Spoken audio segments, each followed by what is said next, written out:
নমস্কার বন্ধুরা, আমি মমতা স্বাগত জানাই সবাইকে আবার একটা নতুন পডকাস্ট এপিসোডে। আজকে এপিসোডে গেস্ট হিসেবে রয়েছেন শিল্পাদি। আজকে দিদির সাথে বাস্তু ওরিয়েন্টেড বিষয় নিয়ে কথা বলবো। তো চলুন শুরু করা যাক। বাড়ির অনেক মানুষ আছে যে বারবার অসুস্থ হয়ে পড়ে, ডাক্তারের কাছে যাচ্ছে, সলিউশন দিচ্ছে, ওষুধ খাচ্ছে, কিন্তু রোগ নিরাময় হচ্ছে না। এটার জন্য বাস্তু কি দায়ী? একদম। এটার জন্য বাস্তু দায়ী বলতে আমরা ম্যাক্সিমাম ক্ষেত্রে এখন প্রচুর ভিডিওতে দেখছি যে উত্তর-পূর্ব কোণে টয়লেট থাকলে প্রবলেম, হেলথের প্রবলেম, দক্ষিণ-পূর্ব দিকে টয়লেট থাকলে হেলথের প্রবলেম। কিন্তু মানুষ একটা সিক্রেট আমাদের একটা ডিরেকশন আছে বাস্তু হিসাবে। সেইটা কিন্তু অনেকেই জানি না।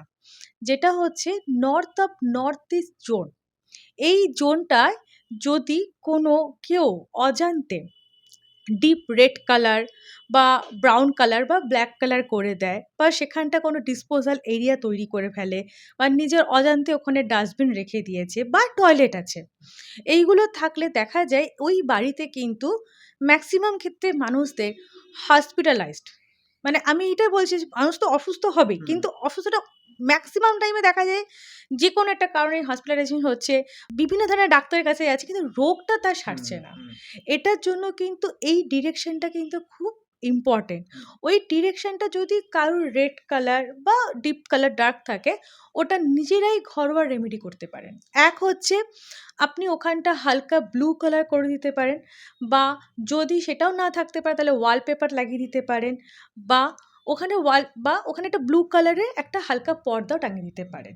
আর যদি ডিসপোজাল এরিয়া থাকে, আপনি আপনার অজান্তে ওই জায়গাটাকে ডাস্টবিন রেখে দিয়েছেন, এবার আপনি তো নর্থ অফ নর্থ ইস্ট জোনটাতে আপনি অ্যাজ এ ক্লায়েন্ট ওটাকে বুঝতেও তো পারবেন না ওটা কোন জোন। তো সেটার জন্য একজন বাস্তু এক্সপার্টকে ডাকাটাই দরকার। যদি বাড়িতে এইরকম টাইপের প্রবলেমটা আপনারা ফেস করছেন, তাহলে ওই ডিরেকশনটা পার্টিকুলার যদি আমরা যেখানটা সুন্দর করি বা ভালো রাখি, মানে পজিটিভ, তাহলে দেখা যায় যে এই জায়গাটা যদি সবচাইতে ভালো হয়, ওই জায়গাটায় যদি একটা মেডিসিন র‍্যাক করা যায়, আচ্ছা, তাহলে দেখা যাবে যে আমি এরকম অনেক ক্লায়েন্টের সাথে যখন আমি বাড়িতে গেছি, ভিজিট করেছি, দুটো বাড়িতে এরকম নর্থ অফ নর্থ ইস্ট জোনে তাদের মেডিসিনে এরকম খুব প্রবলেম হচ্ছিল, যে যেই প্রবলেমটা তুমি বললে ফেস করছিল, ওইখানে তারা মেডিসিন র‍্যাক তৈরি করে এবং সেখানে মেডিসিন রেখে দেয়, এবং এরা এখন সত্যি ভালো আছে, মানে বাস্তু কথা বলে।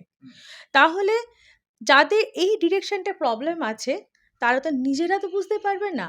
আমার মনে হয় একজন বাস্তু এক্সপার্টকে দেখালে সেই জায়গাটা যদি আপনারা কারেকশনটা করেন, তাহলে কিন্তু ভালো হবে। তাহলে ওইখানটা পজিটিভিটি আসবে, তাহলে প্রবলেমগুলো ফেস করতে হবে না। অনেকের বাড়িতে না নেগেটিভিটি ছড়িয়ে গেছে, ঠিক আছে, পজিটিভিটি সহজে আসতে চাইছে না। এবার অনেক রকম টোটকা প্রয়োগ করছে, কিন্তু তাও হচ্ছে না। তো এবার কথা হচ্ছে, এর জন্য বাস্তু কতটা দায়ী? একদম। আমরা অনেক সময় দেখি বিভিন্ন ধরনের বাস্তুর টিপস আমরা দিয়ে থাকি, বা অনেক রকম টোটকা অনেকে দিয়ে থাকেন। সেই টোটকাগুলোতে বাড়িতে অ্যাপ্লাই করার পরও হয়তো কিছুক্ষণের জন্য তারা শান্তি পাচ্ছেন, কিন্তু তারপর অ্যাজ ইট ইজ যেরকম সেরকমই হয়ে রয়েছে।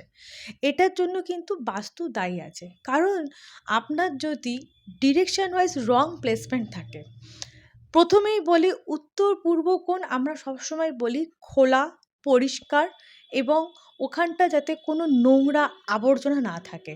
সেই জায়গাটা যদি আপনি নিজের অজান্তে কিছু আবর্জনা, ডাস্টবিন বা ঝাঁটা টাইপের কিছু রেখে দেন, বা শু র‍্যাক রেখে দেন, বা ওখানটা যদি কারোর এরিয়াটা ব্লক থাকে, মানে টয়লেট যদি উত্তর পূর্ব কোণে থাকে, তাহলে সেই বাড়িতে যদি কেউ বাস্তু টিপ অ্যাপ্লাই করে বা বাস্তু যে কোনো টোটকা অ্যাপ্লাই করুক না কেন, সেই টোটকাটা হয়তো কিছুদিনের জন্য ঠিকঠাক, তারপরে কিন্তু কাজ করে না। কারণ পার্মানেন্টলি ওই জায়গাটা তো ওই সঠিক না। একদম। কারণ ওই জায়গাটা আমরা সবসময় বলি খোলা পরিষ্কার রাখা, এবং অনেকে আছে উত্তর-পূর্ব কোণেই বলেছে, যে অনেকে দেখেছি আমি উত্তর-পূর্ব কোণে অনেকের বাড়িতে ভিজিট করতে গেছি, বড়, বড় মার্বেলের মূর্তি রেখে দিয়েছে, মানে স্পিরিচুয়াল মূর্তি। উত্তর-পূর্ব কোণে নয় সেটা। উত্তর কোণে রাখুন বা পূর্ব দিকে রাখুন। উত্তর-পূর্ব কোণ সবসময় খোলা। ওখানে যত হালকা মানে হালকা জিনিস রাখবেন তত ভালো। ওয়েট জিনিস রাখাটা কিন্তু ওখানে প্রযোজ্য নয়। এইবার চলে যাই যে দক্ষিণ পশ্চিম এরিয়াটাকে আমরা বলি স্থিতিশীল জায়গা, মানে ওটা হচ্ছে আর্থ এলিমেন্টের জায়গা। সেইখানটা যদি সেপটিক ট্যাঙ্ক থাকে, বা সেখানটা আপনার অজান্তেই আপনি কিছু ডিসপোজাল এরিয়া করে রেখে দিয়েছেন, সেখানেও কিন্তু দেখবেন যে বাস্তু টোটকা যত ওখানে কারা কারা কীরকম টোটকা অ্যাপ্লাই করে, দেখবেন ওখানে ম্যাক্সিমাম দেখা যায় যে পারিবারিক ঝামেলা, দ্বন্দ্ব, হাজব্যান্ড ওয়াইফের মধ্যে কনফ্লিক্ট সবসময়, তার জন্য সেই টোটকাগুলো অ্যাপ্লাই করে। সেই টোটকাগুলো তাদের কাজ করবে না যতক্ষণ পর্যন্ত সে না দক্ষিণ পশ্চিম যে জায়গাটাকে বলি যে হাজব্যান্ড ওয়াইফের সবচেয়ে একদম কাপলদের জন্য বেস্ট জায়গা, সেই জোনটাই যদি খারাপ হয়ে থাকে, তুমি যতই টোটকা অ্যাপ্লাই করো কোনো কাজ করবে না, হয়তো কিছুক্ষণের জন্য সেটা। তাহলে আমাকে মানতে হবে যে যদি আমার বাস্তুর ঠিকঠাক ডিরেকশনও যদি ঠিকঠাক জিনিসপত্রগুলো থাকে, তাহলে টোটকা অ্যাপ্লাই করার কোনো প্রয়োজনই হয় না বা টিপস অ্যাপ্লাই করার কোনো প্রয়োজনই হয় না। আর যদি অনেক সময় হয় যে কিছু ছোট্টখাট্টো মেজর কিছু প্রবলেম রয়েছে, ছোট্টখাট্টো সেই প্রবলেমগুলো হয়তো আপনার অজান্তেই হয়ে রয়েছে, সেখানে হয়তো টিপস অ্যাপ্লাই করে সেটা হয়তো আপনার কাজে লাগে। কিন্তু যদি মেজর প্রবলেম থাকে, ইভেন আমি আরেকটা জিনিসও দেখেছি, ব্রহ্মস্থান মানে যেটাকে আমরা বলি সেন্টার পয়েন্ট, ওখানে যদি কোনো সিঁড়ি বা বড় পিলার থাকে, তাহলেও কিন্তু আপনি কোনো টিপস অ্যাপ্লাই করলেও আপনার কাজে আসবে না। তুমি এটা দেখেছো যে আগেকার যুগে যে বাড়িগুলো ম্যাক্সিমাম সেখানে দেখবে চাতাল মানে ব্রহ্ম পয়েন্টটা বা ব্রহ্মস্থানটা পুরো খালি, সেখানে দুর্গা দালান বা কোনো একটা দালান হতো এবং মাঝখানটা পুরো খালি এবং চারিদিক দিয়ে বাড়ি ঘর। তাহলে তারা এটা কেন করতো? ওই জায়গাটা ব্রহ্মস্থান সবসময় তারা খালি রাখাটা উচিত। তার মানে তুমি বলতে চাইছো বাড়ির যে জোনটাতে মানে কিছু রাখা উচিত না, সেই জায়গাটাতে তুমি ভুলবশত হোক মানে কোনো কিছু হার্ম করে ফেলো, তখন তুমি দেখা যাচ্ছে ওই জায়গাটাকে ঠিক করতে হবে, কিন্তু তুমি না ওই জায়গাটা ঠিক না করে তুমি টোটকা করতে আছো তোমার প্রবলেমটার জন্য, কিন্তু ওটা তো হবে না। বাড়ির পোষ্যদের সাথে নেগলেক্ট করার কারণে কি বাস্তুতে নেগেটিভ এফেক্ট পড়ে? আমরা পোষ্যদেরকে আনি কেন? তাদেরকে সন্তান তুল্যভাবে ভালোবাসা দেওয়ার জন্য। কিন্তু আমি অনেক এরকম দেখেছি যে পোষ্যদেরকে বাড়িতে এনেছে, তাদেরকে কিছুদিন ভালোবেসেছে, তারপর কোনো একটা অন্য কিছু ভালোবাসার জিনিস পেয়ে গেছে, তাদেরকে নেগলেক্ট করা শুরু করে দিয়েছে বা তাদেরকে মারধর করা শুরু করে দিয়েছে। যদি সেই বাড়িতে বাস্তু সব ঠিক থাকে, কিন্তু তবুও তুমি সেই তোমার পোষ্যকে নেগলেক্ট করছো বা পোষ্যর ওপর তুমি টর্চার করছো বা অত্যাচার করছো, তুমি দেখবে বাস্তুতে তার এফেক্ট ফেলবেই। কারণ সে কারুর একটা আশ্রয় ছেড়ে তোমার কাছে সে এসেছিল ভালোবাসা খুঁজতে। তুমি তাকে কিছুদিন ভালোবাসা দেওয়ার পর যখন তুমি দেখলে আর একে দেওয়া যাচ্ছে না ভালোবাসা, তুমি তাকে নেগলেক্ট করা শুরু করে দিলে। কি প্রবলেমগুলো হয়? এক হচ্ছে বংশগতি রোধ হয়ে যায়, মানে বংশগতি বন্ধ করে দেয়। ফাইন্যান্সিয়াল দিক থেকে জায়গাটাকে থেকে খুব প্রবলেম করে। ধরুন কেউ অফিসে কাজ করছে, ধরো হঠাৎ করে তার প্রমোশনের জায়গাটা ডিমোশন হয়ে যায়, যে তুমি আর কোনো দিনও কাজ করতে যেতে পারলে না, বা হেলথের প্রবলেম চলে আসে, এগুলো কিন্তু ইনডিরেক্ট হতে শুরু করে দেয়। এবার তখন তুমি বলবে বাস্তু তো আমার ভালো, আমার তো সব কিছু ঠিকঠাক আছে, কিন্তু না, তুমি তো অবলা জীব, মানে যাকে আমরা অবলা জীব কেন বলি, এদের তো সত্যি এদের তো আশ্রয়হীন, এরা তো আমাদের কাছে এসে আশ্রয় নিয়েছে। এবার সেখানে যদি তুমি তাকে দিনের পর দিন তাকে টর্চার করো, সে যে চাইছে সেটা তুমি না দাও, তাহলে তোমার ইনডিরেক্টলি তোমার বাড়ির মধ্যে এই এফেক্টগুলো পড়া শুরু করে দেবে অলরেডি। ইভেন বাচ্চাদের ওপর এফেক্ট পড়ে, কারণ সে তোমার সন্তান তুল্য, তুমি তাকে নেগলেক্ট করে তুমি অন্য কাউকে বেশি প্রায়োরিটি দিচ্ছ, সেই জায়গাটায় কিন্তু এই প্রবলেমগুলো ফেস হয়। তাই জন্য যারা মনে করবেন যে পোষ্য বাড়িতে এনে তাদেরকে সবসময়ের জন্য সন্তান হিসেবে ভালোবাসবেন, তারাই আনবেন। আর যাদের মনে হবে যে না, পোষ্য এনেছি কদিনের জন্য, ওকে খেলা টেলা করবো তোর সাথে, তারপর তাকে আমি নয় খাঁচায় ঢুকিয়ে রেখে দেবো, নয় তাকে নেগলেক্ট করবো, নয় তাকে মারধর করবো, নাহলে তাকে রাস্তায় বার করে দেবো, এইরকম যদি মনোবৃত্তি থাকে, তাহলে কেউ পোষ্য আনবে না। কারণ পোষ্যর ওপরে নেগলিজেন্সিতে কিন্তু বাস্তুর উপর বিরাট এফেক্ট ফেলে। তাই বাড়িতে মানে পশু পাখি নিয়ে আসলে তাকে আদর যত্ন করো, ওটা খুবই ইম্পর্টেন্ট তোমার নিজের জীবনের জন্য অ্যান্ড বাস্তুর জন্য। অনেকে তো এটা মানে না। ইভেন অনেকে দেখেছি যারা বাড়িতে পাখি নিয়ে আসে, পাখিগুলোকে, হ্যাঁ আমি বলবো তাদেরকেও সেফটির জন্য আপনারা খাঁচায় রেখে দিচ্ছেন, কিন্তু মাঝে মধ্যে তাদেরকেও একটু বার করবেন।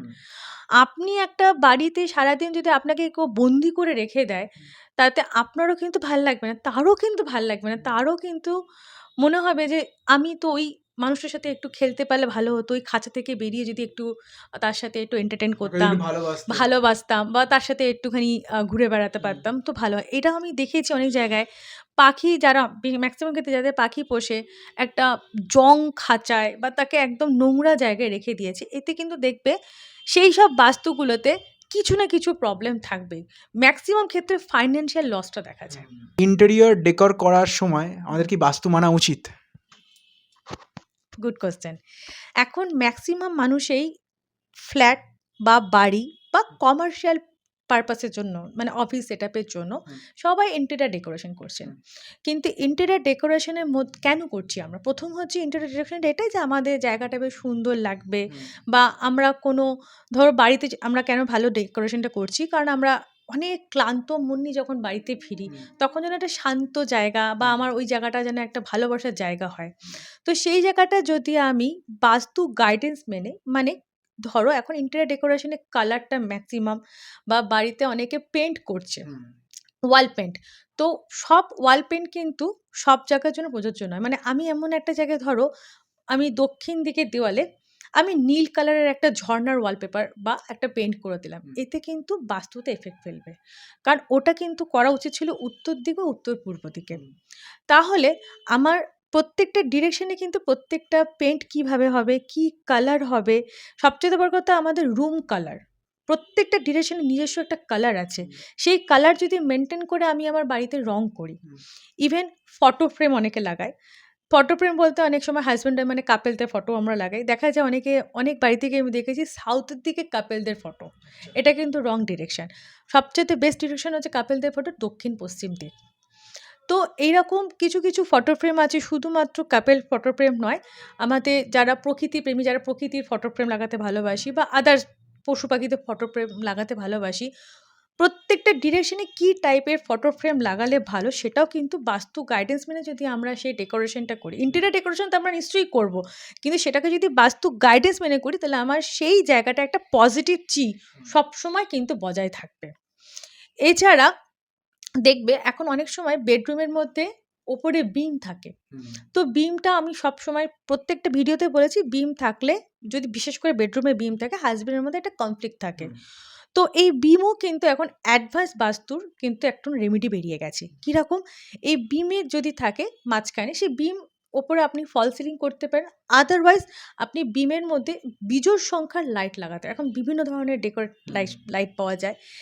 এই ডেকোরেশনগুলোর সাথে, সাথে যদি আপনারা বাস্তু গাইডেন্স মেনে ডেকোরেশনগুলো করেন, তাহলে সবসময় দেখবেন আমি যে পারপাসে যে ডেকোরেশনটা করছি বা যার জন্য আমি করছি, সেই পজিটিভ চিটা কিন্তু আমার সবসময় অলওয়েজ বাড়িতে বা অফিসে থাকবে।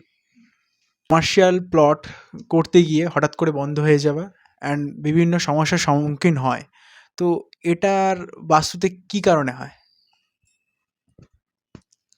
কমার্শিয়াল প্লট মানে ধরো যারা, যেসব ডেভেলপাররা ধরো প্রমোটিং করছে, বা বিভিন্ন ধরনের যে বিজনেসম্যান তারা বিজনেসের জন্য যে প্রমোটিং যাদের বিল্ডিংগুলো করছে, সেখানে দেখা যায় হঠাৎ করে কাজ করতে গিয়ে বন্ধ হয়ে যায়, বা পুরো কাজ হয়ে গেছে ডিস্ট্রয় হয়ে গেল, বা তারা করতে করতে আইনি ঝামেলা, ওই প্লটটার জন্য আইনি ঝামেলায় ফেসে গেল।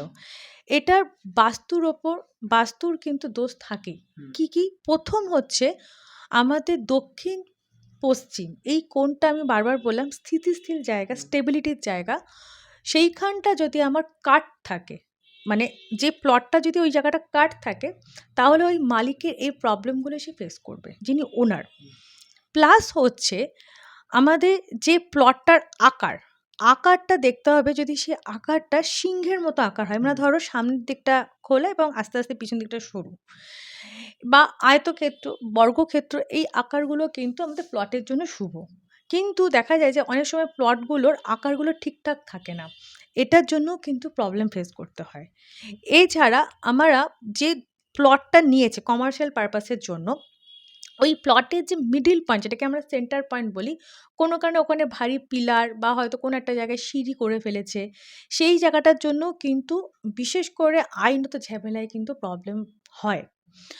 আর আরেকটা হচ্ছে উত্তর পূর্ব দিকটা, যখন প্লটটা নিচ্ছে উত্তর পূর্ব কোণটা কিছুটা ছেড়ে তারপরে যদি সেই বিল্ডিং কনস্ট্রাকশনটা হয়, তাহলে খুব ভালো। কারণ উত্তর পূর্বটা সবসময় বলি আমরা খোলা রাখতে, সেটা বাড়ির জন্য হতে পারে এবং কমার্শিয়াল পারপাসের জন্য হতে পারে।